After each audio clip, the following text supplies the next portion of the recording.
भगवान श्री कृष्ण भारतीय संस्कृति और धर्म का एक अद्भुत प्रतीक है। श्रीमद् भागवत गीता में भगवान श्री कृष्ण के उपदेशों का वर्णन है, जिसमें मनुष्य को जीवन, कर्म, ध्यान, शांति, सत्य, योग और सफलता आदि के बारे में गहराई से जानने को मिलता है। उनके उपदेश और विचार सदियों से मानव को जीवन जीने की सही दिशा दिखा रहे हैं।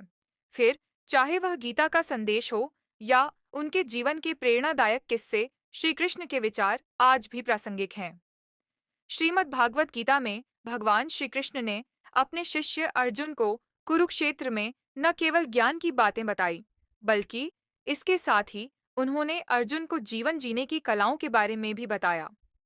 भगवान श्री कृष्ण ने अपने वचनों और अलौकिक ज्ञान के आधार पर संसार को धर्म और सत्य के मार्ग पर चलने के लिए प्रेरित किया। भगवान श्री कृष्ण ने महाभारत युद्ध के दौरान गीता के ये उपदेश अपने प्रिय शिष्य अर्जुन को दिए थे।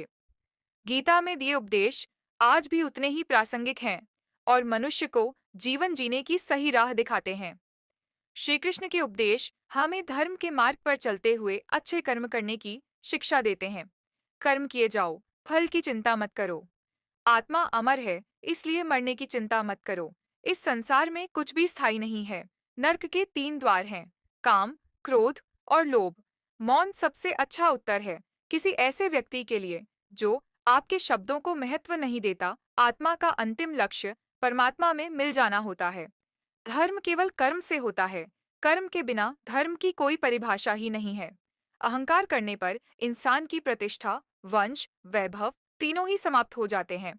मैं सभी प्राणियों के हृदय में स्थित आत्मा हूँ। मैं सभी प्राणियों का आदि, मध्य और अंत भी हूँ। सत्य कभी नष्ट नहीं हो सकता। अच्छा करने से नहीं डरना चाहिए,